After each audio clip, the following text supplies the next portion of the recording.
Drow society has never been kind to third-born sons, and it was no exception for our champion. But armed with the ability to call on ancient magic, as well as the power to reanimate the dead, this druid sets out to get revenge and rule the world, culling anyone in his path along the way, all while trying to remove the parasite that was planted in his head. But first, the rules. No other party members, though temporary companions such as summons are a-okay. No multiclassing, no illithid powers, no barrelmancy or chestmancy, no saving in the middle of combat, and this is a tactician run, so we'll be keeping it that way. With all that said, don't forget to like and subscribe, as it goes a long way towards helping out. Now, on to character creation. Starting off is our race, and mainly for lore reasons, we're gonna be a druidic drow this go around. The class, naturally, therefore, is druid, as I'm sure you could have guessed. Our beginning cantrips are Shillelagh and Thornwhip to give us multiple options in combat, especially during the early game. The background of choice for this character is Sage, since he's been reading long and hard about world domination in order to prepare. Skill proficiencies and ability scores end up looking like this, with a focus on wisdom and constitution so our spells stay strong and stay active. We make our new power-hungry protagonist look ready for the part and give him a name, and thus Woodrow Winterspore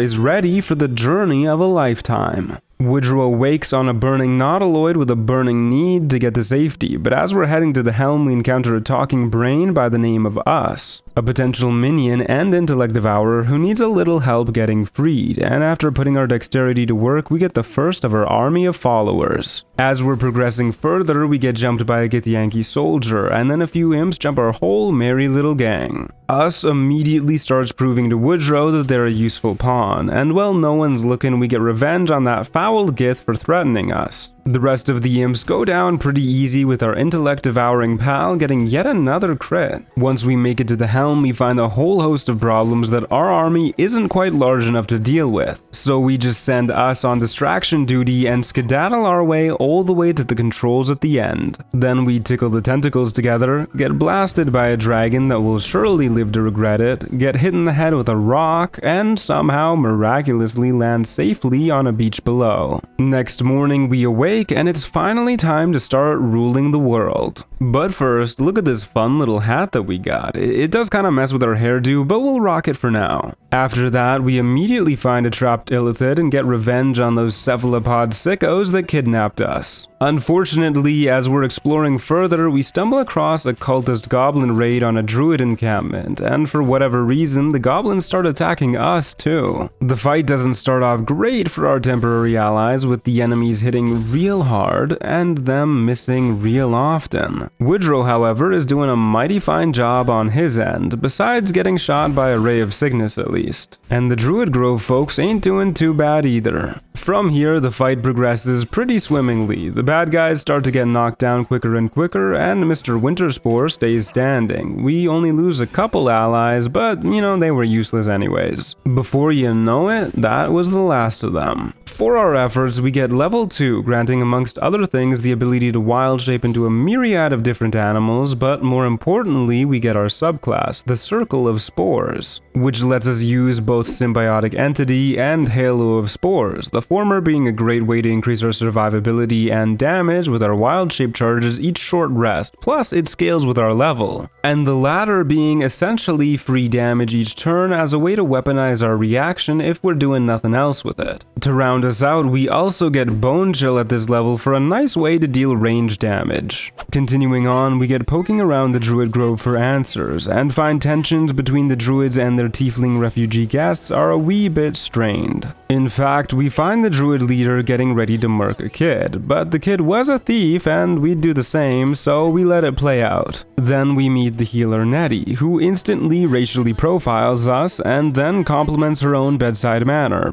Sure, Nettie, if you say so. But we need a healer for our tadpole, so we tell her what's up, only for her impeccable bedside manner to continue with her asking us to swallow poison, and then when we decline, she outright tries to murder us. So this one's really on her. Either way, it seems the druids here are pretty useless, may have perhaps we can track down the cults and pretend to work with them if we want answers. First, however, we play a little jig with the tiefling girl to show that we're superior to all these people, even musically. As we get heading in the direction of the cult, though, we get jumped by a mysterious stranger, one who quickly reveals himself to be a deal-making devil, who offers to cure our tadpole in exchange for our soul, but we're still using that, so we just warn him to not talk down to us and continue on our merry way. Next on our journey, we meet the infallible and unfortunately masterless Senor Scratch. He's preoccupied at the moment, but we leave him our scent so he can join us on our journeys later. And right nearby is an abandoned village that we stroll into and almost get jumped by a gaggle of goblins. Upon realizing that we have superior drow blood flowing through our veins, though, they wisely back off. Another group of gangly goblins is found further in the village, but they follow suit and scram at the sight of us. If only all of our foes were so wise. They happen to be playing with a deep gnome that's tied to a windmill, who is awfully rude to us when we chat with him. So we boot up the old windmill and make sure he never has the chance to be rude again. All of this is enough for level 3, granting us more spell slots and access to level 2 spells, such as Moonbeam and Spike Growth. Moonbeam is especially fantastic for its ability to damage enemies when you place it and when they start their turn, meaning it basically deals its damage twice, also making it an excellent upcasting target. Spike Growth, meanwhile, is fantastic area denial and great should we encounter hordes of mobs. From there, we bully our way past some more goblins, and once in the goblin camp, hear about a drow in charge by the name of Minthara. But first, we get exploring and find this dude who really wants to give us a beating. And hey, since it reminds us of home, we decide to let him. After passing just a few checks, we get the Leviatar's Love permanent buff, granting us a +2 to attacks and saves when we're at low health, which is always handy to have. And before we go any further, we return to camp to see that the best boy has finally caught up to us. Then we get exploring other nooks and crannies and find a big old ladder heading back to our home turf, the Underdark. As we get wandering around here, we find a cool looking sword in a stone, and after performing a blasphemous ritual against the drow god that kept us down for so long, this is how we get Falara Louv. This fantastic little sword will be a mainstay of our build later on, since its ability to emit an aura that increases the damage enemies take with each hit will be phenomenal once we've got the ability to summon a lot of creatures. We aren't proficient with it, so our melee capabilities get a little worse when using it, but either way we won't be using it for a little while. Regardless, keep it in mind. Further down the way, we get invited into a Myconid colony, and if there's anyone we can get along with, it's definitely some funky fungal fellas. Inside the colony is Blurg, who sells us Melf's first staff as our real main weapon for now. It's nothing fancy, but it does make our spells just a little bit better. Right next door is an incapacitated deep gnome who's more than happy to part with her boots of speed. These bad boys will be our main booties for the whole playthrough, since there's really nothing else we care that much about, and the ability to get out of tight spots as a bonus action is very helpful. Next up, we palaver with our fungal pal Sovereign Spa, and he tells us all about some soon-to-be dead Dwergar by the lake causing him problems. Don't worry, we'll sort them all out. When we find them, they think we're on their side though, and seeing this as a chance to dissolve their whole operation, we play along. They tell us the rest of their operation is across the lake at Grimforge, so across the lake we go on their boat that we steal. Once we make it to the other side, it turns out there's another drow cultist who got himself stuck in a cave-in. And it really isn't hard to find some folks ready to beat the heck out of Nier, and since we're not the biggest fan of fellow drow, we agree to help. However, first we've got to make sure the rest of the cult doesn't see what we're about to do, since we're still trying to infiltrate. Shortly after doing that, we hit level 4, granting some more spell slots, a new cantrip for which we pick resistance to occasionally boost up our saving throws when we need, and far more importantly, a feat in the form of an ability score improvement to bump our wisdom up to 19, increasing the modifier by a further 1 to help out our spells a bit more. With that done, we pop open the cave-in, and out comes strolling the man himself, Nier, who makes the mistake of instantly trying to boss us around, but we're certainly not going to be told what to do by this guy. As the fight kicks off, our Dwergar minions get to work, and on our turn we summon a flaming spear. Side note, we did name all the summons you'll see in this playthrough. This one's name is Richard Ball-duran. If you want to see the rest, go check out the description. We also get our our shillelagh going this turn. Our allies continue to put in some work, but the enemies are just kinda better at it, especially when they start mind controlling the focus on our side. Well, at least the flaming sphere is doing something. On our turn, thanks to a hill giant elixir we took earlier, we're able to shove one goon to a burning demise, and outright no-clip another one into some eternal abyss beneath the world. Plus, we finally do some damage with our halo of spores. Some other folks come into the fight on our side with a vengeance. Well, Nier does not much of anything, and the enemy's lines are continually called down. Richard is also here, doing itty bits of damage. Fun fact, by the way, Nier is one of 5 creatures in the game with a muscular feature, which is why our attempts to shove or throw him into the lava both fail.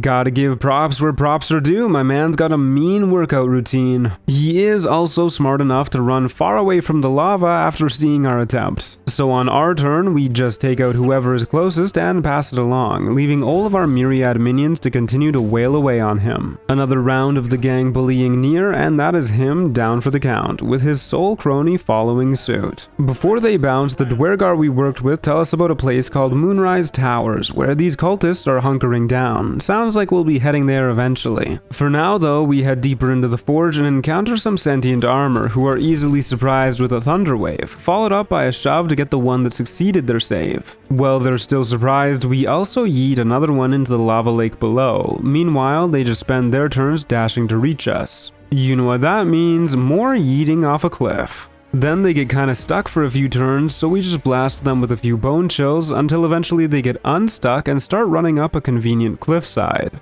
Gee whiz, I sure hope nothing bad happens to them. After that dude, we take out one more with the halo of spores and get the last one with the good old long live the king strategy. With them out of the way, we grab the mithril ore they were guarding, as well as the scale mail mold. Then we head to the forge proper and pop in both of our materials before lowering the platform and at last opening the lava valve. Only problem is when we do, out comes Grim itself, the automated guardian of this place. We do our best, but unfortunately, no matter what we do, we get wiped here. We're just not quite tanky enough. Even from full health, we get one shot. So we decide to come back at a little bit of a later time. In the meantime, we chat with some ogres that we missed in the village earlier who reveal that they're up for hire. So after lying to them and saying we'll pay them after they fight for us, they give us their bone horn to blow at our convenience, summoning them whenever and wherever. Then we finally gab with Minthara, who is more than happy to help us get revenge on those druids. And while we don't like taking orders, especially from a drow, it's easy to slip back into old habits, so we follow her plan for now. The next day we head to the druid grove and sound the horn to signal the goblin horde to attack in full force. We even go the extra mile and open the gate for them too.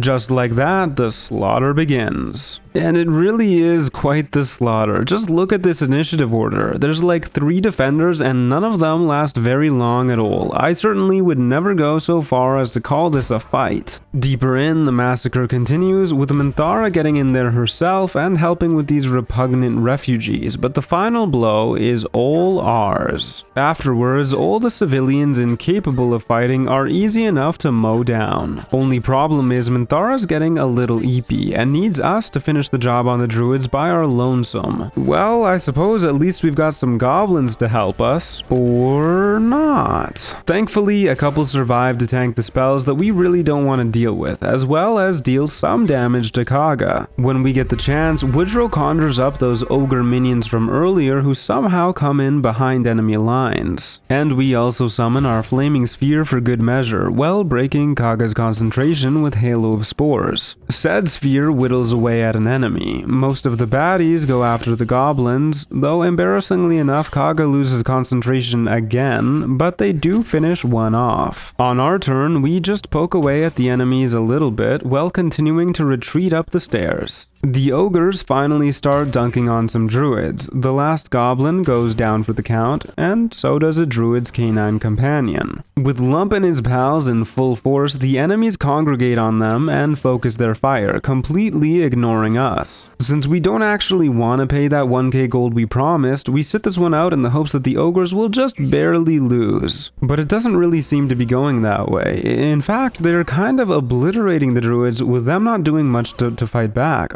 Before you know it, the ogres will clean them up and oh god, they're coming for the payment that we don't have. Quick, drop a spike growth. Oh, they're not aggroing at all as they walk through it. Well, I guess we just have to kill them before the dialogue triggers. That's one way to get out of a debt. Or rather, I mean, that went exactly as planned, all in a day's work. Later that day, the goblins throw a little party to celebrate the impeccable strategist that is Woodrow Winterspore. Minthara also tries to put the moves on us, but Woodrow is done giving in to the whims of those ranked higher in society than himself, so we go to bed alone. Only for Minty to not take the rejection well, so somehow we end up fighting all the goblins as well. But we chose this campsite for a reason. We misty step away and drop a fat spike growth outside of this natural choke point. Now we can poke down the enemies from a distance while they throw themselves against our spikes trying to reach us, making sure to end our turns in cover so the ranged folk can't hit us either. It takes quite a while to get them all down, especially since some of them are smart enough to not unalive themselves via spike growth, but eventually we do manage to get them all, including Minthara. No longer will we be bossed around by anyone. The next day, we get heading towards the nearby mountains and along the way notice this fun little prism thingy in our bag. So we drop it, only for it to come back, and then it does so again, and also one more time again, and another time after that. You know what, we'll just keep it. And the morning after that, Scratch gives us his ball, letting us summon him as a familiar once per short rest as our first reliable minion. Once we finally get to our destination, we find Lady Esther, who sells us the Periapt of Wound Closure. This is pretty much going to be the amulet that we use forever, since its ability to maximize healing from potions and remove random chance is kind of incredible and makes us so dang tanky. Then we get going onwards and find some Githyanki holed up in an abandoned temple who seem to be investigating the cult on their own. Since we want answers, we get looking for a way inside and find a hidden passageway just down a cliff face leading directly into their cozy creche. Unfortunately, even with a scroll of charm person, the guards don't seem to buy that we belong in here and a fight breaks out. We immediately cast Moonbeam on one of them, which also hits us despite saying it wouldn't, followed by a misclick leading to an opportunity attack that breaks concentration and almost kills us. So we take a speed potion, hustle away, and reactivate symbiotic entity. Funnily enough, the Gith we charmed is unable to hurt us at all, and the other one spends their turn catching up to us. So we Moonbeam them again, being extra careful this time, and thanks to our extra action we can move the Moonbeam right on top of them to trigger the damage a second time. Then we start healing up, though not with the Periapt quite just yet. Our singular adversary continues to wallop at us, almost bringing us down yet again. But with one more barrage, we finally manage to bring them down low enough so they burn away at the start of their turn. Here's another fun fact for you. Moonbeam doesn't count as us dealing damage, meaning it doesn't break charm person, so it's a rough go for the soon not to be survivor.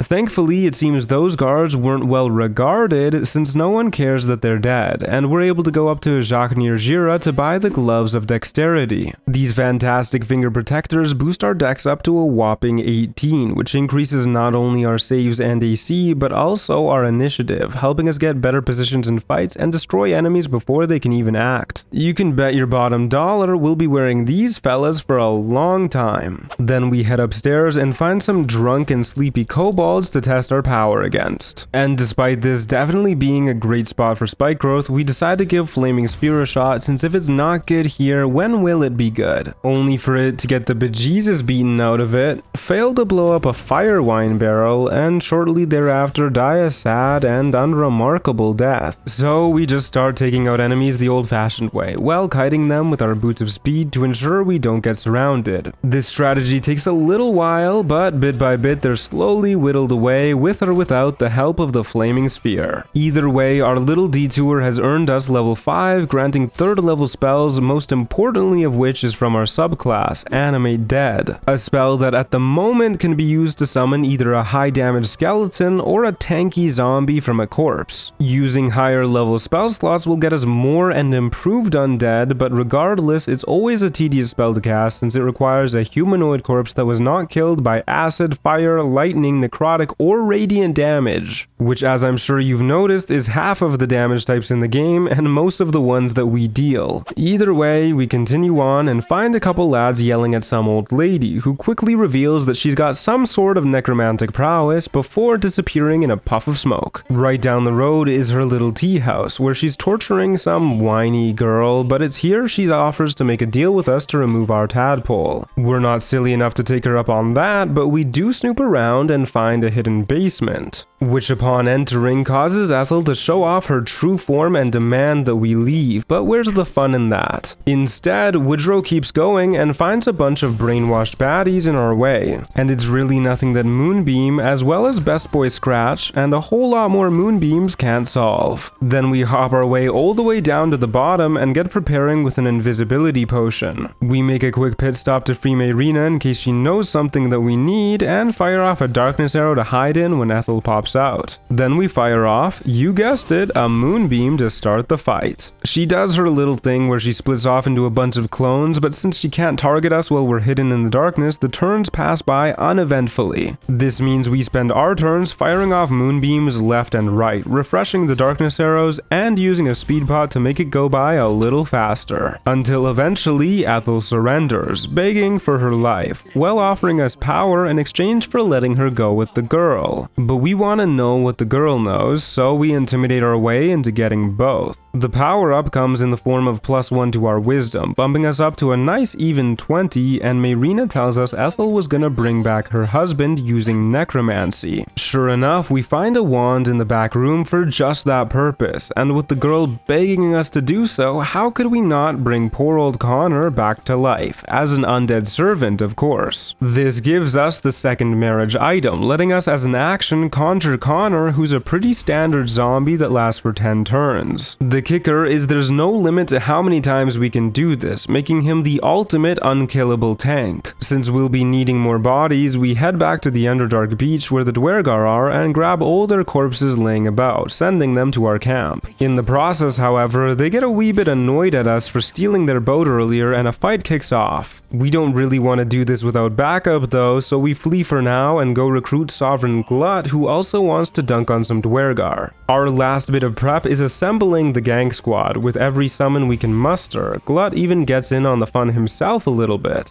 Then it's fightin' time. Scratch draws first blood on the enemies, we summon our flaming sphere yet again, and a couple of the other minions we've got focus fire on the same fella as Scratch. Unfortunately, they've got undead of their own to muddle up the fight. When it's back to us, we start converging on our next target, but after only a couple of hits on him, he gets overwhelmed and blows himself up.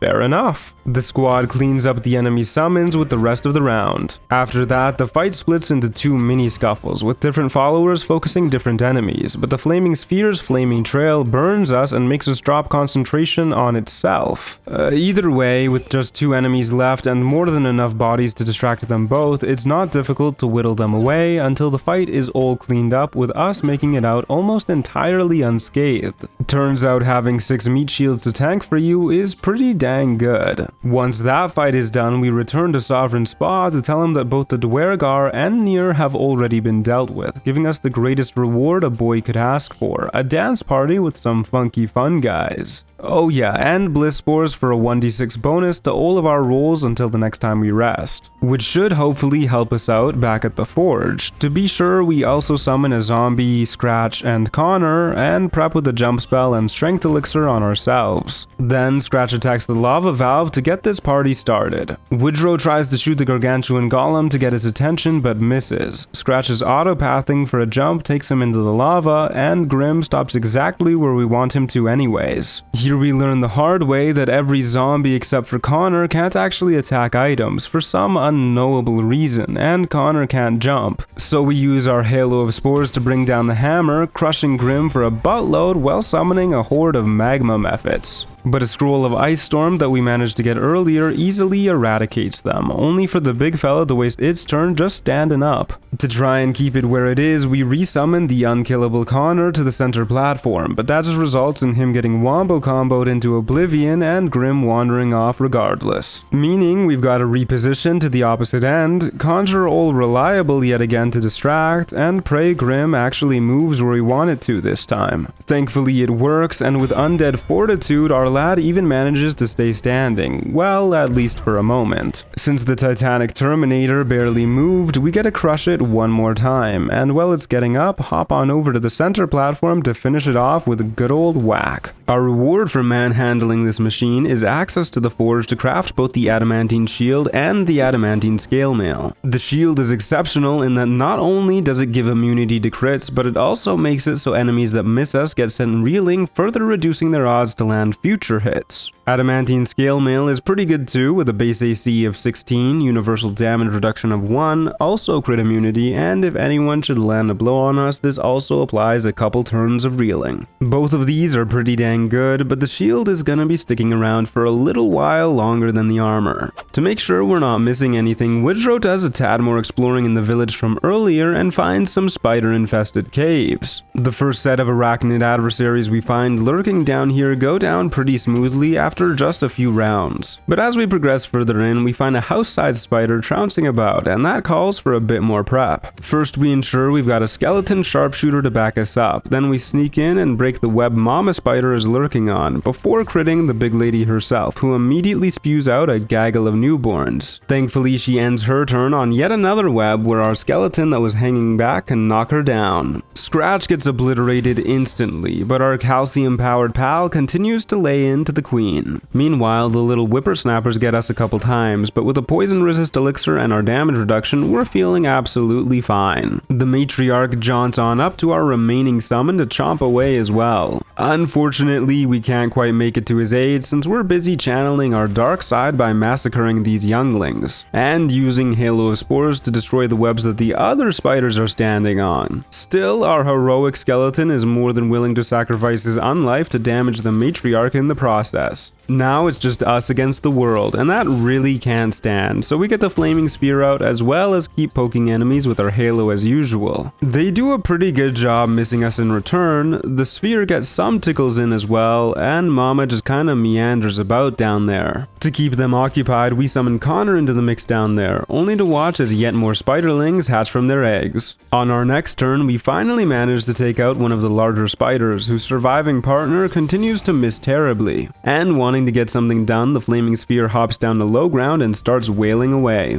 But the big lady teleports on over to us and breaks her concentration right afterwards, letting us cast an actually good spell in the form of Moonbeam to maybe hopefully end this fight at some point. The spiderlings, by the way, are in their worst matchup since Connor is basically immune to all their attacks. Finally, at the start of her turn, the matriarch at last goes down. My sweet beloved Moonbeam takes out the remaining phase spider, and Connor eviscerates the hatchlings. It's just so dang hard to justify Flaming Sphere when Moonbeam exists. Either way, we grab a shiny little rock that the spiders were guarding that radiates necromantic energy. This energy leads us all the way to a basement in the village with a hidden door lurking within. Behind this hidden door is a magical mirror who asks us to answer their riddles 3. Only then will we pass through free. In here is yet another hidden room with a book called The Necromancy of Thay inside. The shiny rock we got earlier is what lets us read this thing after passing a few relatively tough wisdom saves. Unfortunately, we can't read it all right now, but we do at least get the Forbidden Knowledge permanent buff, granting a +1 to wisdom saving throws and ability checks for the rest of our playthrough. Elsewhere in our journeys, we stumble across a couple fellas trapped in a cave by some gnolls, and after they pay us to fight alongside them, a scuffle begins. Woodrow keeps it simple to start and just uses an ice knife on one of the ranged folks. The enemies eviscerate our summons a wee bit, and the folks who hired us prove why they needed to as they throw alchemist fire and run up to the enemies. Connor shows him what for on his turn, then we get to use a wall of fire scroll we've been saving for just this occasion. At this point, our zombie friend gets got, our employers fire off quite the solid shot, and the wall of fire continues to have been a good thought. With the wall of fire having cleaned up the last of our foes, and Flynn staying focused on the friendly thugs, over the course of the next couple rounds, we use a couple thorn whips to slowly yank her sorry butt into the void. Since no one is watching, we also pop open the treasure they were guarding, finding a mysterious iron flask inside. Wonder what we can do with that. Continuing on, we track our way back to where these folks came from, convincing not one, but two whole separate guards to let us into their hideout. Whereupon, we immediately get looting everything that's not bolted down, including some gloves that you might see later on. And at last, there's one final thing for us to do before we move on. Time to get some answers from the creche. We talk to someone in charge and show her the mysterious artifact that made an appearance earlier. But it doesn't like her very much and seems to want to stick with us, so albeit grudgingly, she lets us go talk to her boss. And this fella gets it. He's a real fan of our unique abilities and seems to appreciate our slaughtering skills. Let's see how long it stays that way. When we present the artifact, their Lich Queen Vlaakith shows up, who admittedly is a little beyond our necromantic prowess right now. She is still, at the very least, wise enough to kneel to her future king of the world. Regardless, we're not able to decline her request when she asks us to head inside the prism and murk whoever we find. So off we go into the astral plane where the voice in our head resides. A voice that really isn't too pleased with us. After all, this is who's been preventing us from turning into a mind flayer. If they are who they say they are, we need them alive and well if we're gonna make it forward in our journey, so we spare them. Before we head back out, she gives us a bless effect, and we prep for the fight by summoning our fellas, buffing them up with Long Strider, downing a Bloodlust elixir, and going out with Falara Louv's Shriek active. Indeed, as we get out there, our final fight of the act begins. We start by using a speed potion to whack away at one dude a couple times, killing but not proccing Bloodlust since the Shriek aura is what did them in. Then we Halo Spores another Gith Goon, which procs Falara Louv twice due to the way Halo Spores works with a symbiotic entity active. Afterwards, we get shot just a little bit, our skeleton tries to do the same to the enemies but fails, and we get a nice little opportunity attack before getting mind blasted as well. Head honcho Wargaz also uses his Mind Steel Tempest at this point, increasing his damage and AC for each person he's linked to, while simultaneously making those folks vulnerable to psychic and reducing their AC. When it gets to Team Winterspore, we work together with Scratch to finish off the remaining Ardent, and do a bit of moonbeaming on Big Boss and his little lackey. Following that, we take a couple nasty shots from the crossbowman, which knocks out our concentration. The remaining folks also get extraordinarily close to taking us out, but a few lucky misses keeps us standing. So when it's back to us, we can symbiotic entity to get our temp HP back, full heal with just one potion, and run all the way to the other side of the room where we can refresh our speed potion in peace. This does leave both Scratch and Connor out in the cold to get taken out by our foes. We learn the hard way that any saving throws we force against the leader causes us to take psychic damage when he succeeds, but still we Thunderwave to get the Mind Steel link off of us. Then we use a Blur Scroll to impose disadvantage on their attacks and retreat further back in the room, meaning all the baddies spend their turns chasing after us. Meanwhile, we get to pelt one of them with ice knives and spores to finish them off, then summon Connor to tank for us since our last speed potion is about to run out. But they get infinite free Misty Steps to ignore him with. Even still, the Wargaz ends up missing 4 times in a row while the crossbowman seems to have given up on getting to us. The Psionic Revenge breaks our concentration, so we start whittling him down with Moonbeams and Connor until our concentration on that spell is also broken. Eventually, we just resort to using a Blink Scroll to prevent us from burning through all of our healing potions this fight, and very slowly whittle him down, since he can't actually kill us in one round without any help. Once he's been dealt with, it's fairly straightforward to take out the surviving crossbowmen as well. While we were fighting them, we noticed these statues could move, and when moved into the right spot, reveal a hidden passageway. At the end of said corridor is an awfully shiny looking mace that we approach after taking out whatever trap this is. It's a little resistant to go, but we yoink it out with a bit of effort, causing a big old cannon on the roof to get ready to blow the whole place sky high. Luckily for us, there's a portal leading to the outside right here, and we've got a Featherfall Scroll to get off the roof safe and sound. Sucks to be those guys. I wonder what Wargaz thinks of our killing prowess prowess now. Either way, the mace we got is a little too hard on our poor drow eyes, so we just toss it on the ground for someone else to find, aka I don't think using it fits this character. At last, knowing we've got to get to Moonrise next, we set out on the mountain road towards our destination in the Shadow-Cursed lands, where we certainly won't be the only one raising undead, though ours will undoubtedly be the strongest. Our lion-hearted lord tiptoes his way into the Shadow-Cursed lands at last, being greeted by a goblin who's come to guide us through the dark, knowing their rightful place. They lead us to another group of fellows heading to Moonrise, who tell us we can use Minthara's lyre to summon a guide with protection from the curse. But if we just need the guide, that means we're free to get rid of all of these bozos, after summoning a couple of our boys first. Our first turn is spent spreading spores as always and shoving Sharp Eyes, who then proceed to summon a warg. We have a couple of our summons focus on the enemy spellcaster, but he gets his revenge with a cloud of daggers taking out Scratch, although also injuring himself in the process. Flaming Sphere does its best to rack up the damage, however, its efforts are quickly undone by a healing potion, and a bomb shortly after takes out our Burning Ball. Woodrow is able to Misty Step up to the high ground and cast a Moonbeam on one of our foes to disintegrate them at the start of their turn. Unfortunately, this round ain't all moonbeams and rainbows, as our last summon gets taken out and we lose concentration due to burning. You know what they say though, 2 moonbeams a day keeps the crazy cultists at bay. And that one is gone too. God, we really do need better concentration saves.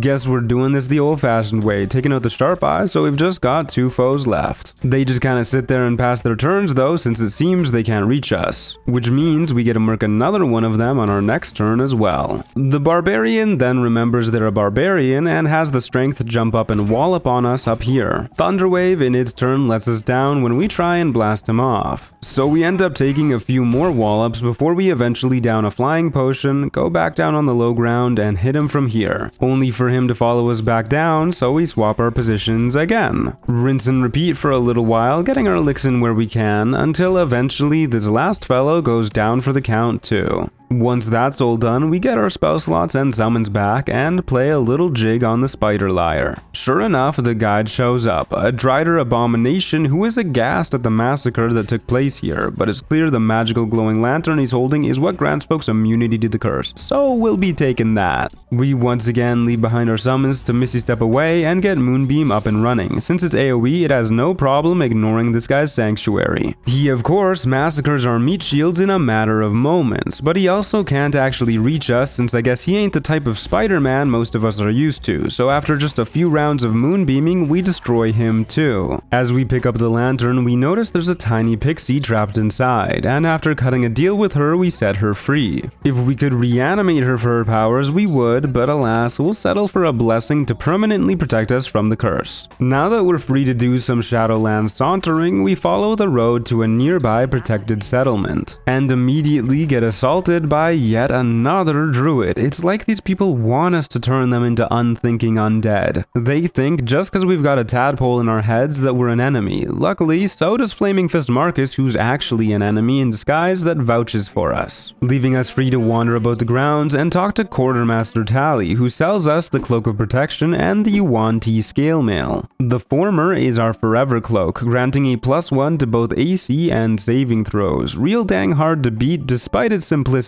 While the armor is 15 AC medium armor that grants our full dex mod as a bonus, basically meaning it's 19 AC and it gives us a nice +1 to initiative as well for a little extra oomph. With some more protective gear, we go talk to that druid from earlier, Jaheira, who's a little bit more calm but still tries to drug us. Very cool of you, Jaheira. We'll make sure to turn you into a flesh puppet later. Regardless, she tells us about Ketheric Thorm, an immortal undead warlord working for the Absolute and stationed at Moonrise. She actually has a pretty good idea for us to infiltrate as a true soul, and since we need to prove ourselves the superior general if we're to remove our parasite, we agree. Either way, in about 5 minutes of heading onwards to Moonrise, we get there no problem, and head straight to the main hall where the man himself is passing judgment on some loser goblins from Act 1. They try and get him with the old 1-2, but they clearly missed the memo where Ketheric announced his immortality. Afterwards, he goes off on a smoke break and we make sure to store restore their bodies for the right occasion. Thankfully, it's not too hard to find a lead on how to make Ketheric mortal again. His right-hand lady, Zarel, tells us about a relic he needs in the local family mausoleum, where a necromancer crony named Balthazar has gone missing. And just mayhaps, we can get some sick loot from him while we're there. Who knows why she told us all of that, but either way, we get going, and take a quick detour to cook up some birds for a nice XP-filled dinner. This gets us to level 6, which is a big one mainly because of fungal infestation, our newest subclass feature. Alongside it, we get 4 fungal infestation charges that come back on a long rest, and each one of these can be used to turn a humanoid or beast corpse into a 9 HP fungal servant, basically just a zombie. It's a cool ability and great if you're in need of cannon fodder, but like all necromancy spells, it's taxing to use since not only do we need corpses, but we need them intact. Either way, our army has technically doubled in size. Continuing on, we find ourselves outside the mausoleum shortly after, and our old pal Raphael shows up to lay down some sick rhymes. Mainly, he just tells us that some foul creature lurks in the dark here, and should we find it, we should kill it. Thanks for the info, pal. Regardless, we solve an easy enough puzzle once inside, as an owlbear, don't ask, which opens a hidden passageway to an underground Sharon gauntlet. Once inside, another easy puzzle solve opens up the doors to the place in proper, allowing us to veer off towards the more fungal path, as we're prone to do. Unfortunately, as we're heading this way, we accidentally jump on an invisible cloaker and get quite surprised, as I feel anyone would. It absolutely obliterates our owlbear form in no time flat, and a lot of the damage carries over to our people form, so we retreat for now to regroup and recover. When we've got our boys in tow and aren't a bear, this fight is a lot easier, since we can slam down a meaty Moonbeam to damage them while Connor takes all the hits for the gang. With just a couple turns of that going on, it's our skeleton archer that delivers the final blow thanks to his unerring shot. Our reward just past the door is 5 whole soon-to-be rat corpses, aka pocket-sized fungal zombies perfect for carrying around. We reanimate 4 of them to join the fight, and a 6th one pops out of nowhere to join its last brother in our pocket. There's some weird stuff happening in the next room though, so we buff up all of our allies and throw on the Abyss Beckoners, which gives all of our summons resistance to most damage, but also has a chance to drive them mad. I'm sure this'll go great. And then something real strange happens. We head into the room, trigger a cutscene, and then are immediately ripped out of it by one of our summons going mad, which completely cancels the ambush that was about to happen. So I guess that's one way to skip that fight, but that's no fun, so we reload an older save. Once again, we enter the room, but this time with the maddening aura off, and chat with some friendly skeletons being controlled by Balthazar. But before he lets us into his room, undead dark justiciars and portals that summon more of them pop out of the blue ready to kill us all. Woodrow goes first, so we turn the aura back on and dash over to Balthi's door, then we use a knock scroll that we found earlier to open it, effectively turning this fight into an even bigger train wreck. Our necromancer compatriot joins the fight with a speed potion and starts blasting. We learn the hard way that fungal servants can't attack items and all the portals count as items, so we can't really take out any of them and just watch as they spawn cronies galore. Thankfully, they disappear after spawning about 3 each, so how bad could that be? Oh good god, there's portals everywhere. Sharon's coming out of the woodworks, when will it end? At least Ketheric's bestie has Cloud Kill for some AoE damage on them all, but a big one spawns and starts eviscerating all of our minions, who actually aren't doing a bad job thrashing the enemies in turn, and also occasionally thrashing us thanks to a wee bit of demon spirit madness. Thankfully, most of these dark stalking dunces can't hit us very easily, even if they're taking out our summons. However, before too long, the initiative order is decidedly against us, with most of it being red. But with a few cloud kills shredding the battlefield, and our last few summons putting in a bit of work, we're able to balance things out pretty dang fast. Especially since old Balthy has the insane ability to infinitely resurrect his ghouls. As he starts using only cantrips now, we realize this chance is too good to pass up, so we turn into an owlbear and jump his bony booty, while his thugs are still occupied with the last of the Sharans. He even still largely ignores us as we maul him to death, but as expected, the kill goes to our most loyal and sole surviving summon, the skeleton archer. Unfortunately, he gets got by a ghoul a moment later, but he will will be remembered. We get punched right back into Woodrow form afterwards, meaning we've got to disengage and heal up lest we follow our skeleton to a late grave. And from here we plop down a spike growth for extra safety, bring Flesh nice and low with an ice knife so the last justice here can finish him off, and watch as that guy uses our spikes to finish the job. Good lord, for a fight that was mostly undead, there sure is a lot of blood here.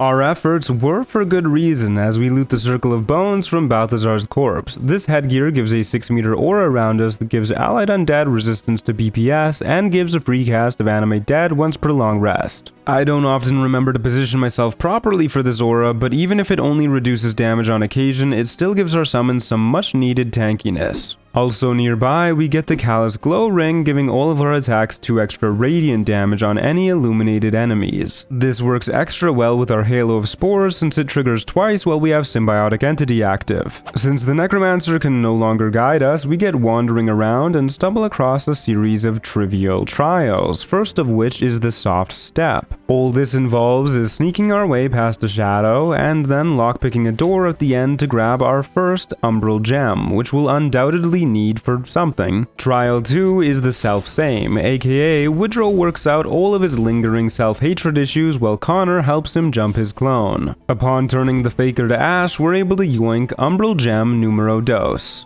On the way to number 3, we find yet more rats for our collection. This place has a real problem with them, but hopefully we can find the source to pocket them all. Either way, it's time for the final task. We just gotta jump across an invisible maze using our enhanced leap spell, and before you know it, we've got Umbral Gem 3. Afterwards, right nearby, we spot a pit full of rats, and naturally descend to go yoink them, but gee whiz, this sure is a lot of them. They look like they're about to rush us, so we slam down a spike growth with us in the middle. And notice something horrible as the rats don't leave behind corpses but rather disappear in a puff of smoke. What's even the point, man? The last rat even turns into a dude, just, you know, John Justice here showing up out of nowhere. This must be the creature Rafi warned us about, since only a monster could be so heinous as to take away our rat corpses. Just a few rounds of whacking and a bomb are all we need to get our revenge though. As we explore the other side of the gauntlet, we stumble across a devil ranting and raving about a song and a contract being completed. I guess we did his job for him. Raphael, however, shows up to rain on the parade, stating that since Urgir didn't do the job, he's in breach of contract, so off they go to the 9 hells, leaving us in peace. And free to grab a 4th Umbral Gem if you'd believe it. We use all of them to get to the bottom of this place, both metaphorically and physically, and find what has to be a portal to the source of Kethric's immortality, but we're not quite ready to take him on, so we'll come back to this. In the meantime, we get exploring the town outside of Moonrise and find Jeringoth Thorm, who very much so wants our gold, but we'd really rather keep that, so a fight breaks out. This time we've got some extra Mud Mephit summons to distract from a scroll, and get the worst news ever. Moonbeam just doesn't work here in the Deep Shadow Curse because it is a light. Oh no.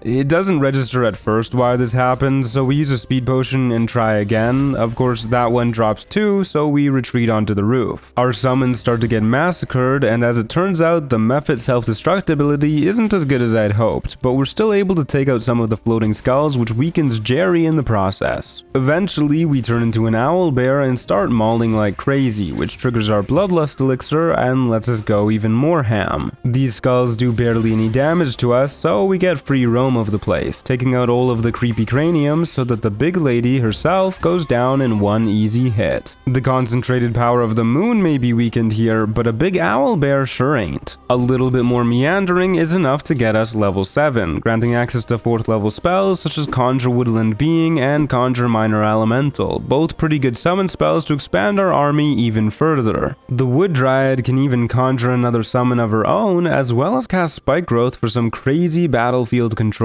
Continuing on, it seems this town is infested with the Thorms as we head to the bar and meet Thizabald. Somehow we end up getting caught in a drinking contest. Well, we've gotta tell stories as well, but we ain't no storyteller, and boy does Thizabald know it. Our general plan was to get him to vomit on our summons, which would knock him out for a round after a few times, but even when they're actively punching him, he refused to acknowledge them. So we end up using our Dryad to Spike Growth the bar's other patrons to dish out some damage and have our other various summons finish them off. All the while we lure Thizabald outside where we can more easily kite him. Once our minions have slaughtered the local drunkards, it's just our gang and Thizabald, who's stuck on a route and can't actually reach us. Fast forward a bajillion rounds of the gang pelting him with whatever 80 bits of damage don't get blocked by his immunities, and thankfully, at long last, we'll never have to look at his ugly mug ever again. Unfortunately, before we can continue exploring, we need more bodies to reanimate, so we take a look inside Moonrise's prisons. There's some folks ripe for the slaughter in here, but first, with a strength elixir, we've got to take out any scrying eyes. Then we do the same to all the guards around the place, with the exception of the warden, who we jump the old-fashioned way.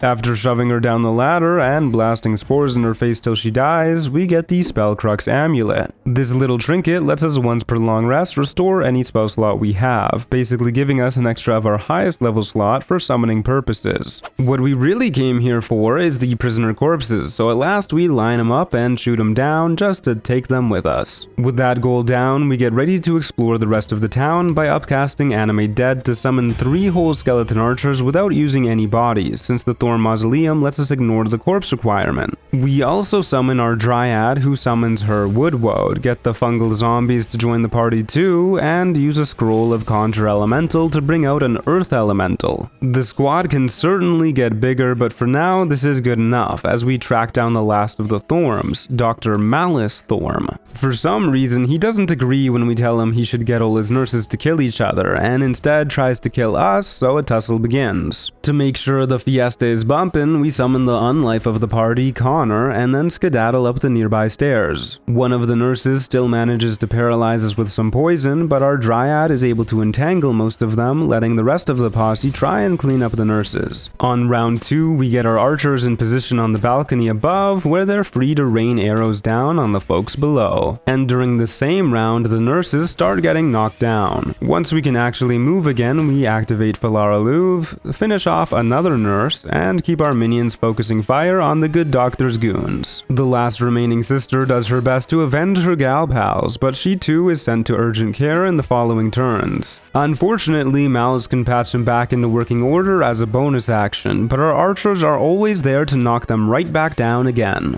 So the rest of our brutal battalion is there to deliver a non-stop 1v10 beatdown to Shar's tankiest doctor, who does his best to whittle down our ranks in turn. When he eventually tries to escape the mosh pit, our Earth Elemental's opportunity attack knocks him prone and ends his turn for him. There really is no escape for this poor old medical malpractitioner. The next day, we wrangle up the squad to go body collecting again. This time, we've got an Air Elemental joining us instead of Earth, and our bodies are coming from the Harpers at the last light in. Unfortunately, as we're fleeing the scene, we get spotted and they instantly try and kill us without even seeing the body of their buddy. Woodrow immediately runs at Mach 10 into the woods to retreat back to camp, but our summons don't join us and they actually can't flee at all, so we do what any good commander would do. We throw ourselves into the midst to save our troops. We direct our ranged battalion to open fire at anything that moves. Anyone capable of constructing defenses is set to barricade the premises and secure possible entrances. The Air Elemental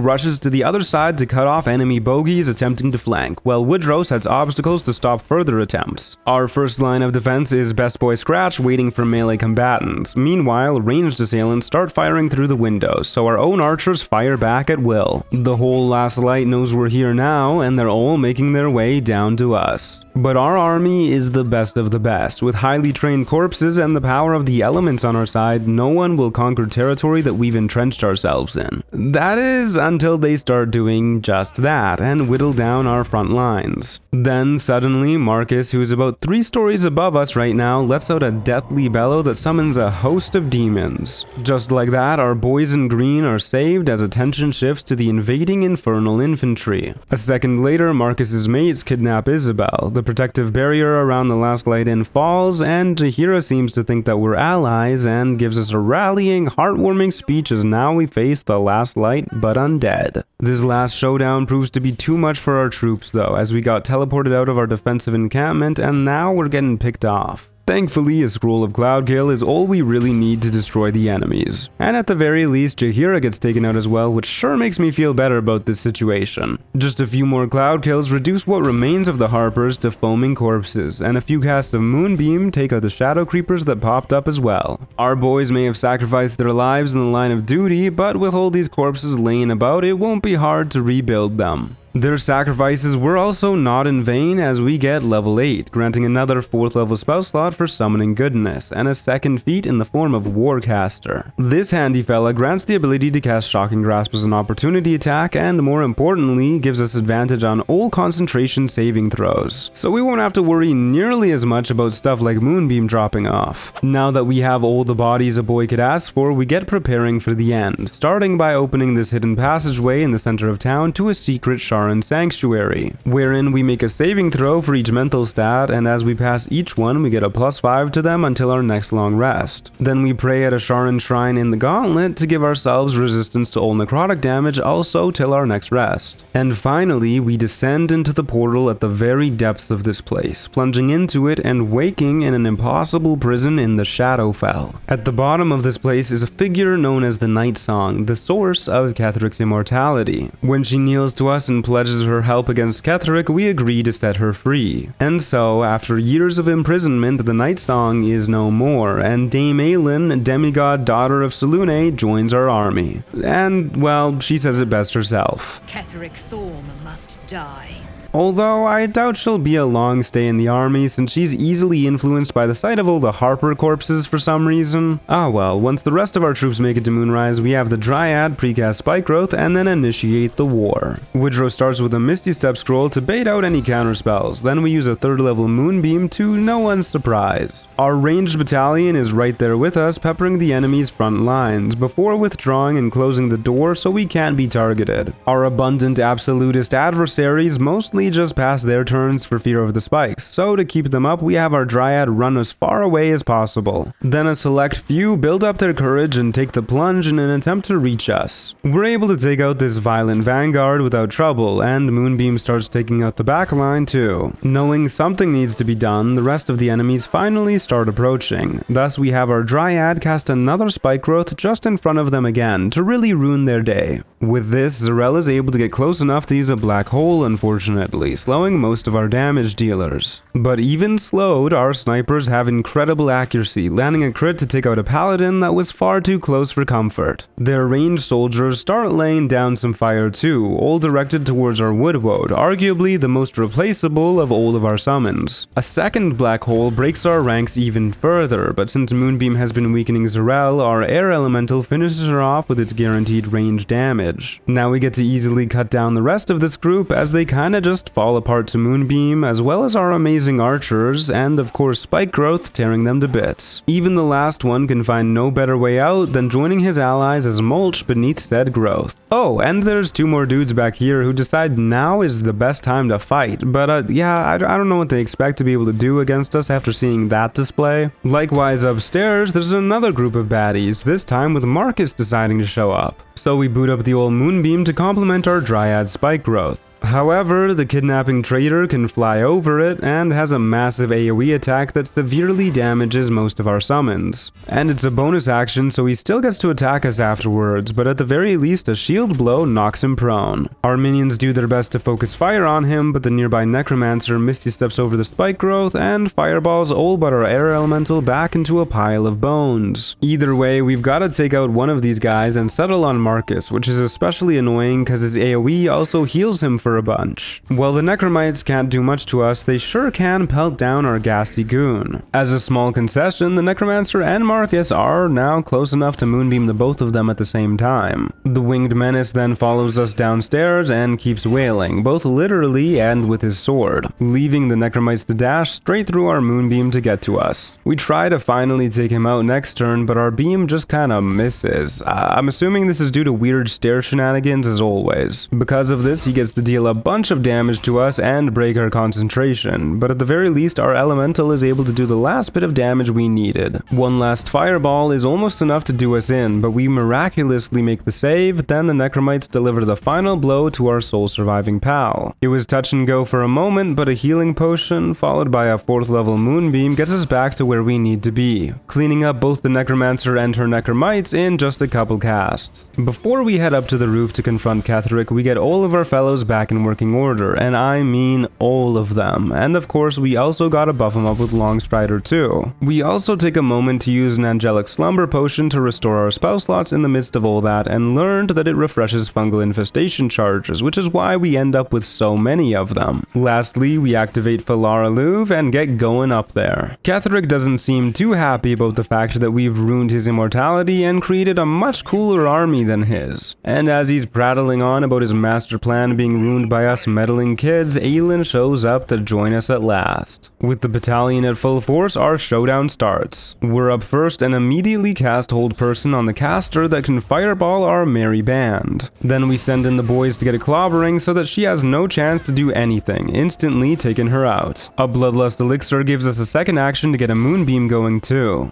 Since we're scared of getting smote by Ketheric, we also run way back and hide in a corner, who has the fun ability to summon a sort of undead cocoon that is bugged and doesn't join combat, which means after a few moments it hatches and damages everyone nearby, aka free AoE damage on all of our summons. At least Dame Aelin is taking out some necromites, while tanking like crazy. Our melee summons go after Squire, avoiding the necromites' armor of Agathis, and whenever we can we chip away at Papa Thorm with both Moonbeams and our elemental, and our archers try and thin down our foe's skeletal squadron. Divine Smites rain down on our angelic follower, but she stays standing. A moment later, a zombie takes out Squire with an opportunity attack, and the Azer we summoned accidentally burns Aelin just a wee bit. Since it's just the necromites and the big man, everyone focuses fire on said head honcho for a couple rounds, and he just can't take out our horde quickly enough to avoid being sent to a cutscene. Lucky for him, this is a villain cutscene, which means he gets to summon a tentacle to whack Aelin with and teleport her away to the depths below while we just kind of watch, I suppose. The necromites are easily cleaned up without a struggle, and then we plunge ourselves into a big ol' hole and wake up in an illithid colony. Once we're exploring, we find plenty of walking sacks of XP in the form of intellect devourers. One of them is a little different though. It's our old friend Us from way back at the start of our journey. They give us the ability to call them as an action once per short rest, and like that our army grows ever larger. Also in this place is a room filled to the brim with fiends and undead, but these fellas don't stand a chance against our forces. Past this room is a puzzle that is easily solved and opens a closed door upon completion. In here is a brain in a jar that we stick inside of a skin sack so we can communicate with it, and when we do, they ask us to purge their mind in return for teaching us a technique. It doesn't really cost us anything, so we oblige and get the Githzerai Mind Barrier permanent buff, granting advantage on all intelligence saving throws for the rest of our adventures. Past that, there's not much more to do than summon all of our fellows and buff them up with a Longstrider. We also briefly swap to the Sentinel Shield for this fight and down an Elixir of Heroism to boost our saving throws. Then we corral the gang onto an elevator and descend to General Thorm. When we arrive at the bottom though, we find Gortash and Orin, the other two chosen of the Absolute, who as it turns out are controlling the Absolute's true form, that of an Elder Brain. It's all very bad news bears, but at the very least the brain dips, taking Gortash and Orin with it. Before starting this tussle, we turn scratching ourselves invisible and down a couple flying potions. This way we can get Scratch next to Aelin and Woodrow next to this Mind Flayer. Then we shank it for a surprise round, but first Ketheric has to monologue a little bit. After that though, our two armies clash. First, Scratch frees Aelin so the big man isn't immortal, then we down a speed potion to huck a Hispor grenade near our goons. That way, as they come into combat, they can get into position way faster. Most of the battalion uses this to go after the Illithid, weakening it as much as they can. However, some also split off to go for Isabel, who is also here, but neither of them are here for long. Our melee troops get sent to deal with the Intellect Devourers, who end up turning into yet more melee troops. To mix things up for once, on the next round we do a Heat Metal on Ketheric, but kinda instantly regret not doing a Moonbeam instead. Now we have anyone with a reasonable chance to hit the big man focus all of their attacks on him, issuing a deadly order, if you will. Unfortunately, this results in a Mud Mephit getting splattered. Everyone else is busy busy bullying either the necromites on one side of the arena or the sentient brains on the other. Well, Merkel's Chosen can summon more goons. This time they're actually in initiative order, so they're easy enough to spawn camp. And with no one else in the way, we're all free to obliterate this lone general, showing what true command looks like. However, gloating over our victory makes us lower our defenses, a rookie mistake that lets the big man yeet himself into a pit. Normally not the worst thing to happen to our enemies. This time, however, it seems to have turned him into the god of the dead. Let's see if he lives up to the hype. We do our best to surround him with the fellas, fire off a darkness arrow to keep him blinded, and use another heat metal and pray that it gets him dropping his scythe. It does not, and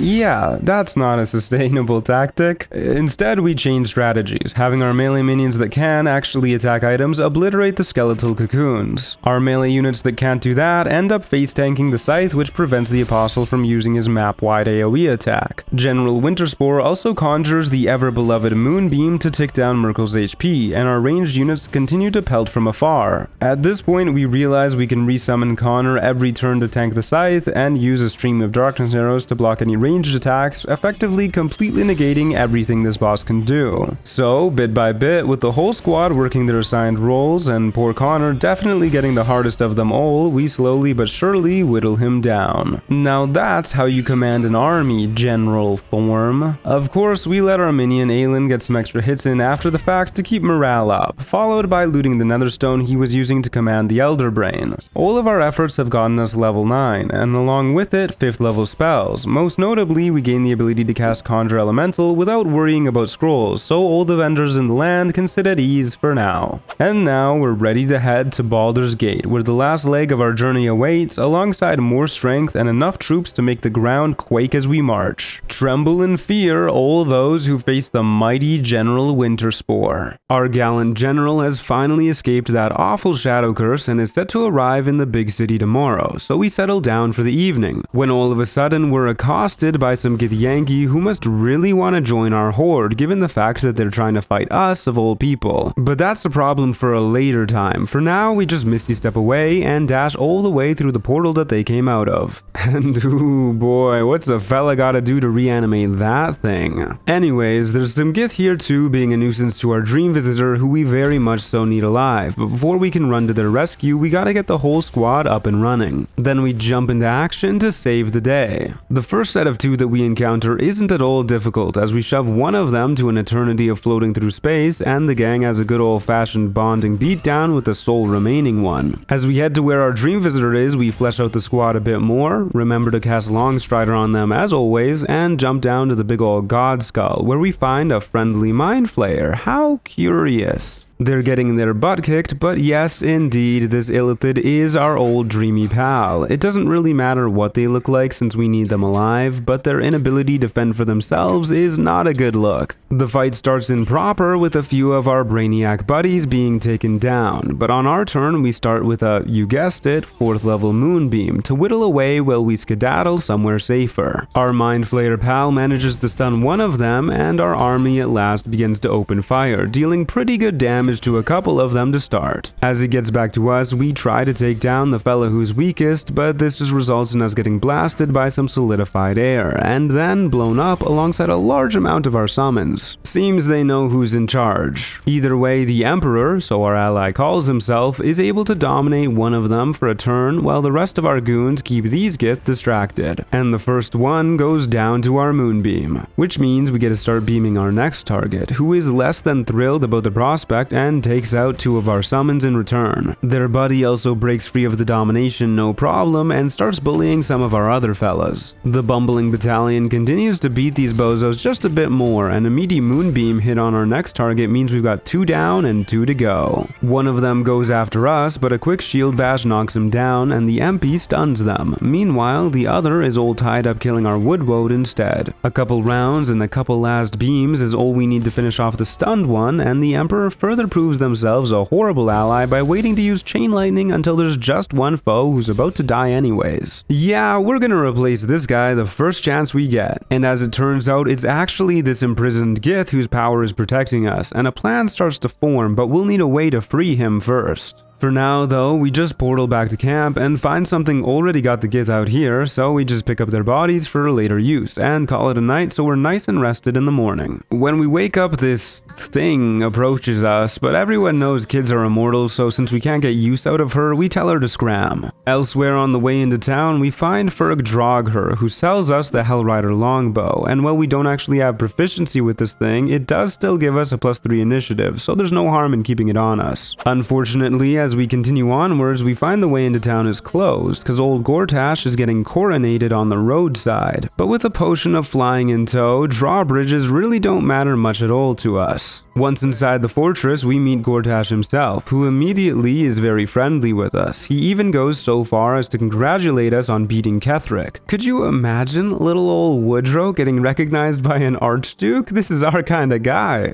He takes things further by proposing to us. Well, by proposing a divine oath sworn upon spirit and flesh to work together. And I mean, this guy just gets us, so how could we refuse? All we gotta do is beat Orin and then rule the world forever after with our new bosom buddy, the only man to ever treat us as an equal. We stick around very briefly for the coronation and get skedaddling into town, where we head straight to gloomy Fentonson, from which we grab the armor of agility. This 17 AC medium armor lets us add our full dex mod, setting us up to a whopping 24 AC with all of our other gear, in addition to giving us +2 to all saving throws. Now, there is some other armor we'll be getting soon, so we won't be wearing this all of the time, just most of the time. Right nearby is a big old wizard tower, and as we head to its top, we meet Loroakin, a smarmy little fellow who really wants to buy the Night Song off of our hands. And well, it wouldn't be much of a hassle. For now, we just decide to take a look around his vaults to see if he's got anything useful. We find plenty of insanely powerful magical scrolls, one of which lets us summon an angelic Deva for a boost to our army. But arguably the most important thing we find in here is the Tharkiate Codex, which is exactly what we need to finish reading the Necromancy of Thay book that we picked up way back when.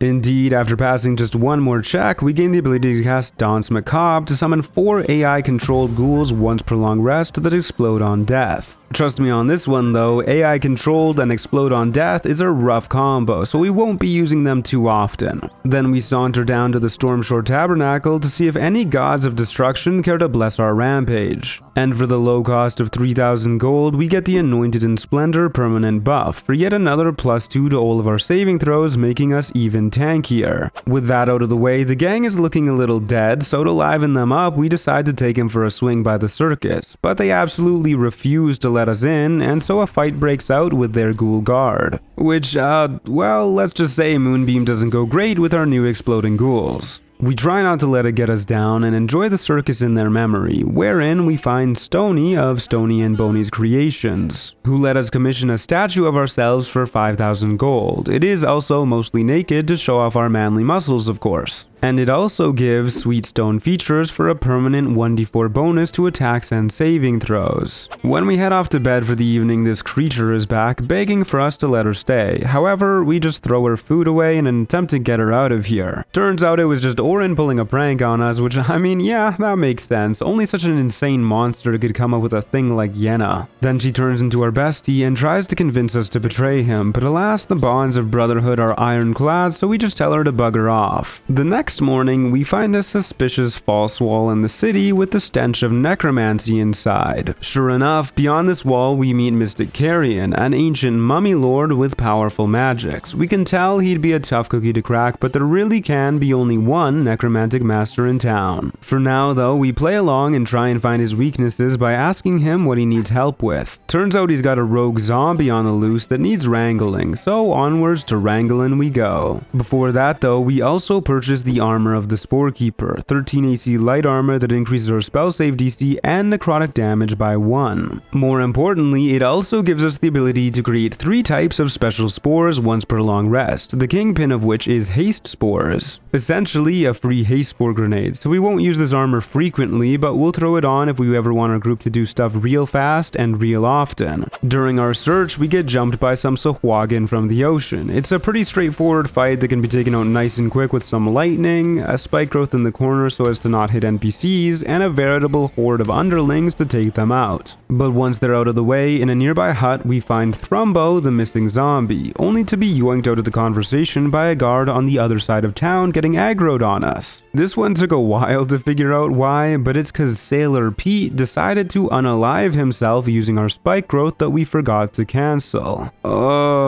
Well, at least it's just one guard. Wait, two now. And a fire elemental as well. Surely that can't go wrong. And half of our summons just blew up. And then the other half got by burning too. Well, we clean them up eventually and go back to our conversation soon after. The long and short of it is, Thrumbo knows Mysticarian's heart is hidden somewhere beneath the city, and if we destroy it, we'll be able to kill him. So we get a looking through the sewers, moonbeam some grease elementals, and eventually stumble across a cursed crypt filled to the brim with undead, both ours and enemies. With a spike growth in the entryway, the enemies have no choice but to saunter on up to us, taking a bunch of damage in the process. And when they finally make it up to us, the whole squad is waiting to deliver the last few blows. Rinse and repeat for a few minutes and we clear out the whole room easy peasy. Our first reward for getting this done is level 10, and alongside it a new subclass feature, Spreading Spores. So long as we have our symbiotic entity active, we can use a bonus action to make a little cloud of damaging spores that only hurts enemies. The damage isn't great, but it's also pretty much free, so not too shabby. Continuing on, we bust our way through a wall to gain access to a hidden room, wherein we find our target's brain, as well as their liver just tucked in some jars. Also in here, we find a tablet talking about how he had hid his heart inside of a reanimated corpse.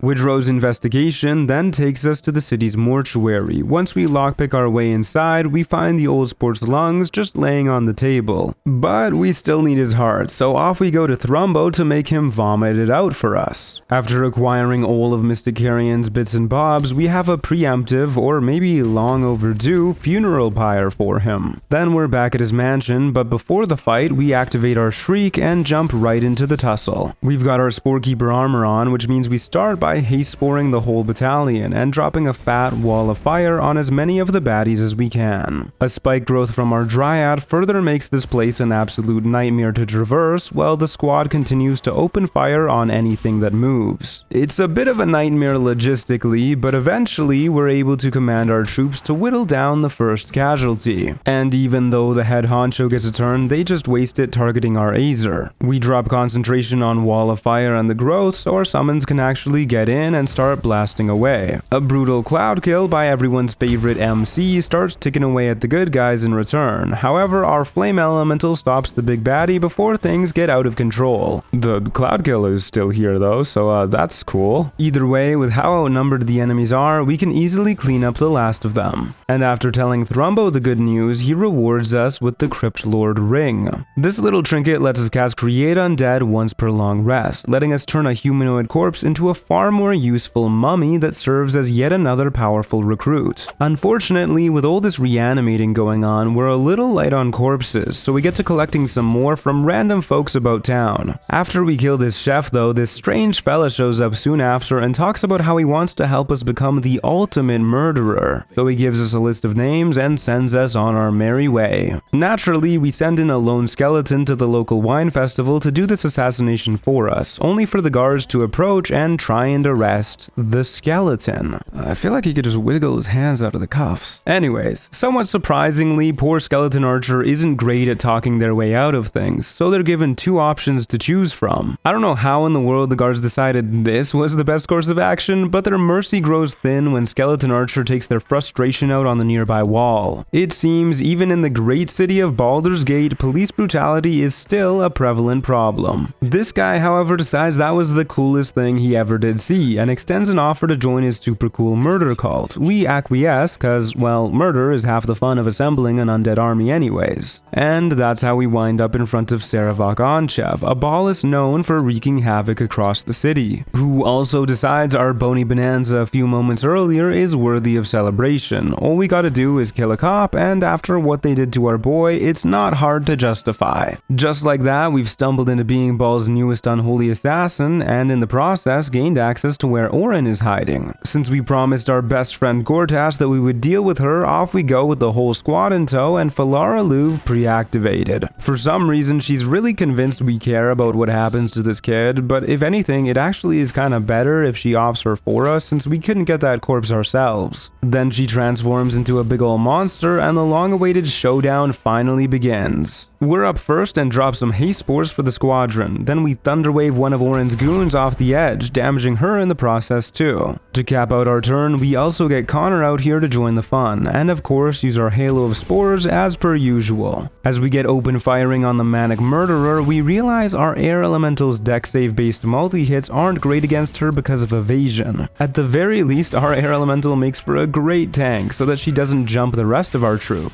who all slowly but surely get shooting, whacking, blasting, and whatever else they can do, one whole damage at a time thanks to her unstoppable stacks. Until eventually, one punch lands a genuine hit for a decent bit of damage. We get a couple more like this as well, taking her all the way down to half HP on round 1. When she's nice and surrounded, anyone who still has actions starts walloping the only goon who's actually doing stuff. Ball isn't so willing to let go of his chosen though, and refreshes all of her unstoppable stacks at the end of the round. Despite that, for some reason, our spreading spores still do full damage, and to get some passive ticks on her, we also conjure up a Moonbeam. At this point, Orin uses an ability I have never even heard of before that applies a short condition that would buff up her AC by 1 if something dies with it active. Between that and the fact that our haste spores are too far for our summons to use them, it becomes dang near impossible to break through her stacks before they are once again reset. A problem that just becomes worse as she takes out more and more of our gang. But don't let anyone tell you death by 1,000 cuts isn't a viable strategy, especially when some cuts, like a bone chill, also ignore unstoppable. Ball's bestest baby girl finally realizes we're in charge, however, and jumps over to us while crushing all of our skeletons. We get our revenge by destroying her goon in turn, and now it's a proper 1v10 beatdown as nature intended. It does take a few more rounds and quite a while, but eventually the 1000th cut is delivered by our newest recruit. This causes everyone performing Orin's ritual to join the fight, but a cloud kill turns this fight into an inevitability, especially so alongside our Danse Macabre ghouls. With everyone out of the way, her netherstone is easy pickings, and just like that, we've got all we need to meet up with Gordy and become absolute. But there's a few other things that we want to do first. Starting by leveling up to level 11, which grants us access to 6th level spells. The most notable of these is Hero's Feast, which can buff up all of our summons, but we also get to upcast our existing summon spells to conjure elemental Myrmidons as well as groups of ghouls. Next on our list is some group counseling to deal with the traumatic wrongful death of Skeleton Archer. So we're off to the House of Grief so that we can become the best version of ourselves for our eternal union with Gortash. As this is happening though, we realize our mind is getting red and confront our therapist on it, who reveals themselves to be Viconia Devere, a drow matron leader in a Sharan cult, and this is all a front.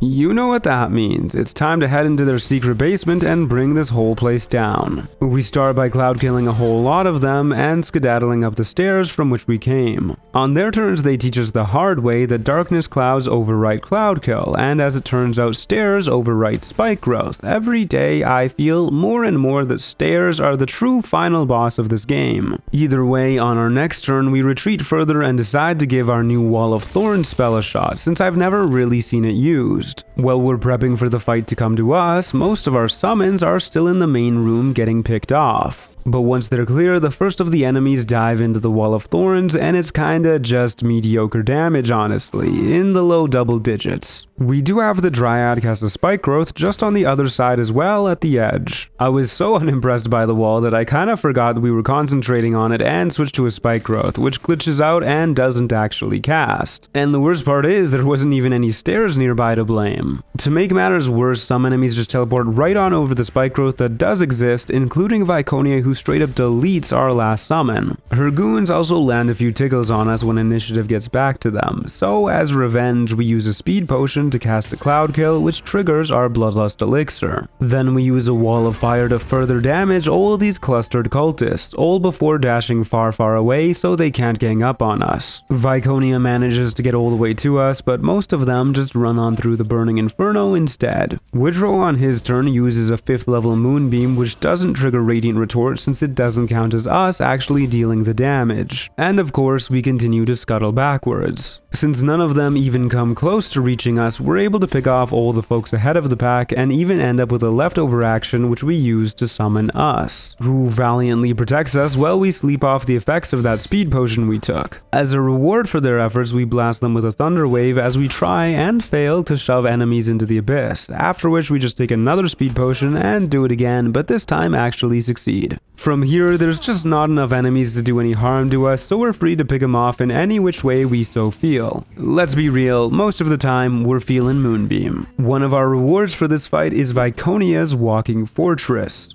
This is a +3 AC shield, gives us advantage on saves against all spells, spell attack rolls have disadvantage against us, and we can even reflect projectiles for a few turns with it. It's an incredibly powerful shield and we will happily give up our crit immunity for it. Reward number 2 is found in the back room, in the form of the Mirror of Loss, which after passing a check lets us sacrifice some memories for a permanent +2 to our wisdom, setting it up to 22. Well, it did help to give up some of our traumatic memories from that incident with well, whatever we were upset about, a good shopping spree always helps more. And after dyeing all of our armor, I gotta say we're feeling good. I sure hope Gortash likes it. In a platonic way, of course. Any hoodles, next thing to do on our to-do list before we see him is assert our dominance over the local vampire lord. As you know, there can only be one Master of the Dead in town. Unfortunately, to get to him, we first need to get through his very sinister door. One can only imagine the horrors that await on the other side. To pop this bad boy off its hinges, first we shove our way past the dead girl and steal her most private book. Then we team up with Connor to prove Cazador's minions ain't worth a penny, before stealing one of their rings. With these two pieces in hand, we're able to head back to the start and see what atrocities this vain vampire has conjured up. Oh god, what did I walk in on? Please tell me there's pants where the screen cuts off. Regardless, before we bother to find out an answer to that particular question, we just start casting Cloud Kill all over the room to get rid of this horde as quick as possible, while conveniently covering up anything we don't want to see.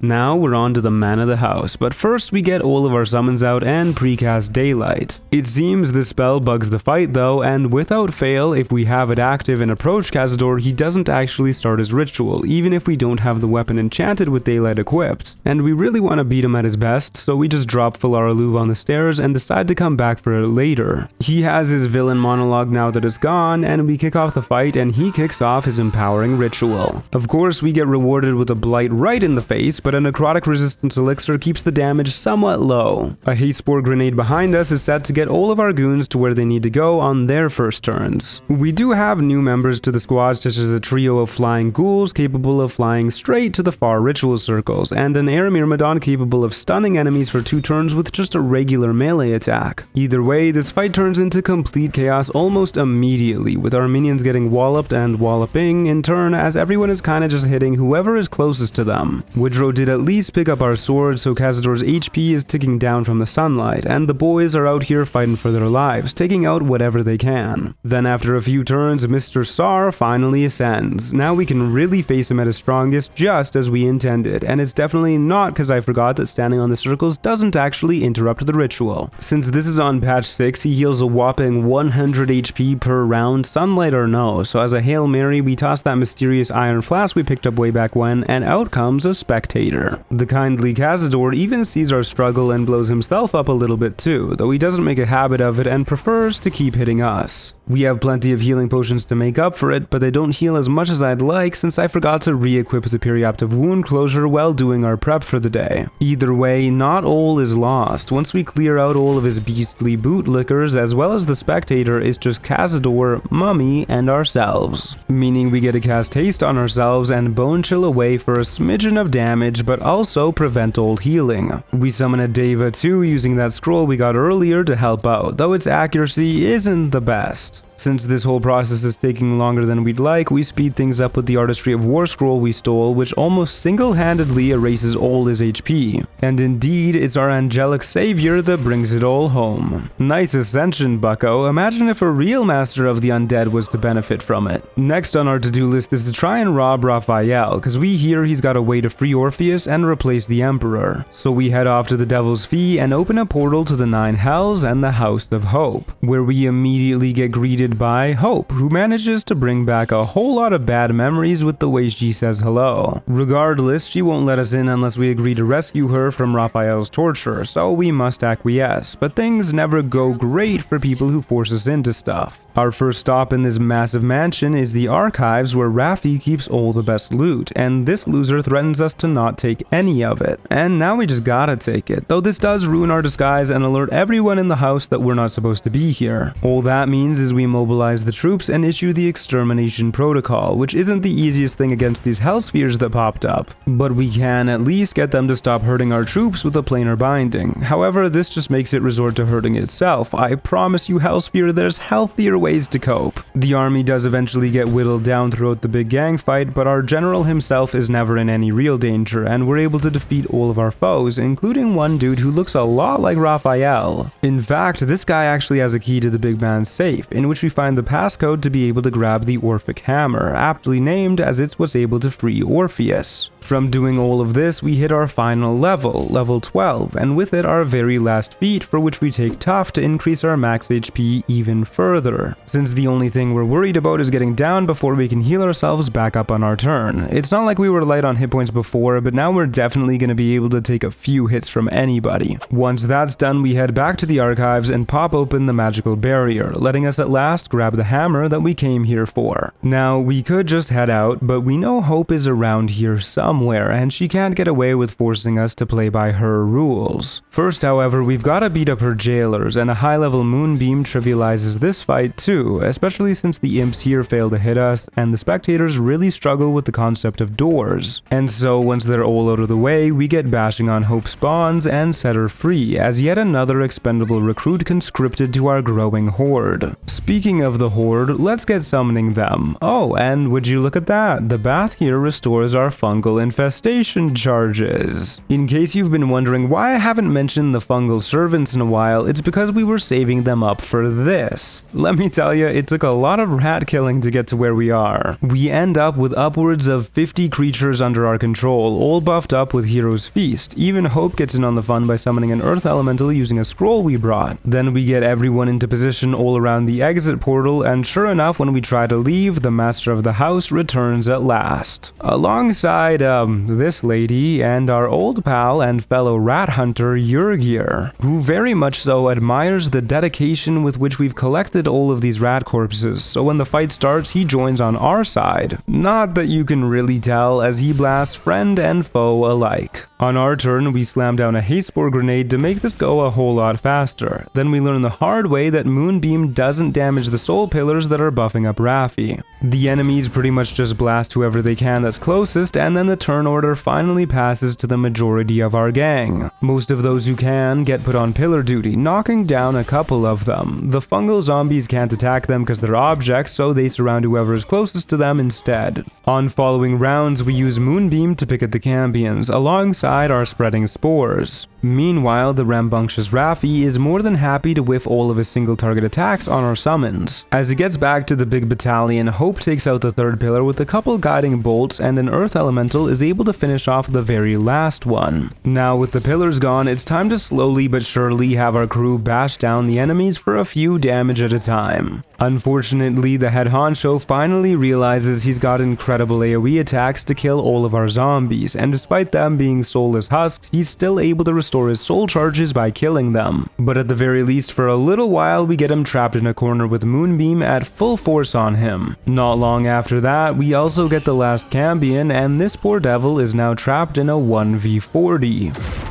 Okay, maybe a 1v30 now. Either way, this takes an absolute eternity to finish with attacks from our goons, more often than not doing nothing, not to mention the occasional blast that wipes out so many of our fellows. It's pretty much just Moonbeam that's dealing damage. By the end of this marathon, due to the nigh on infinite soul charges he has, our initiative order looks much less impressive. At the very end of the slog, we use Hope's divine intervention to take Raphael out with a bang. Unfortunately, Hope lives, but hey, you can't win them all. We'll just have to make the world hopeless in a different way. With everything we need all wrapped up, it's time at last to reunite with Gortash and resonate our nether stones. When all seems like smooth sailing though, he threatens us and things get tense. But as it turns out, he was just having a friendly little jab at us and yanking our chain, as equals do. Then he tells us where to meet him so we can finally control the brain. So off we go to the Morphic pool under the city, and out comes the biggest and wrinkliest brain you ever did see,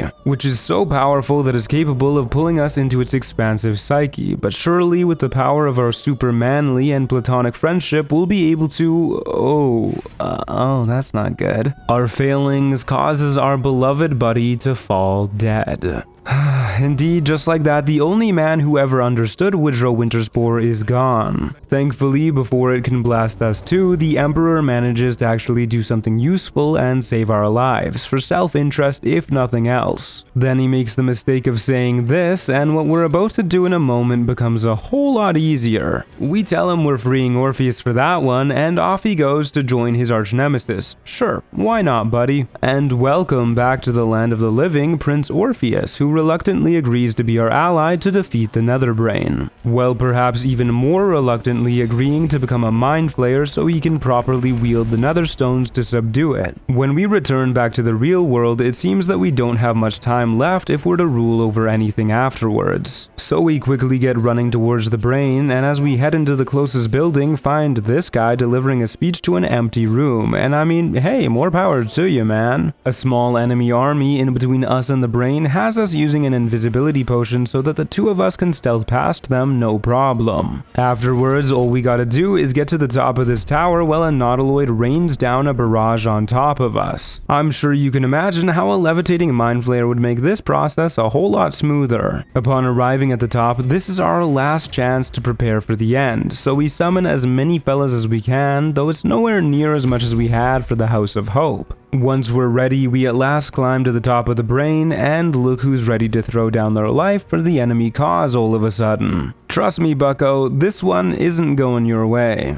Orpheus starts us off with a dimension door to the opposite side of the arena, then we use a Featherfall scroll to trigger counterspells from all of the Illithids, followed up with a Globe of Invulnerability to keep our newest recruit standing while they channel the Netherstones. Meanwhile, our soldiers are doing their best to keep the enemy forces occupied, but this doesn't stop one of the mind flayers from stunning Woodrow. Thankfully, Orpheus completes the channeling regardless, creating a portal once again into the brain's psyche. On this following round, our merry crew realizes their general is in a pinch and does a much better job at keeping our foes focused on them. Thus, our champion is able to make it inside too when next round cycles back. All of the troops have gotten us this far, and it would be unbecoming for a leader to do the dirty work himself, which means we buff up a water Myrmidon that we summoned in here to hell and back with fierce perilous stakes, each instance of this buff reducing the crit threshold and adding on 15 extra psychic damage to each hit. So when they finally cut loose, it's our ultimate soldier that obliterates the enemy in one fell swoop, destroying them absolutely. That one is for Gortash.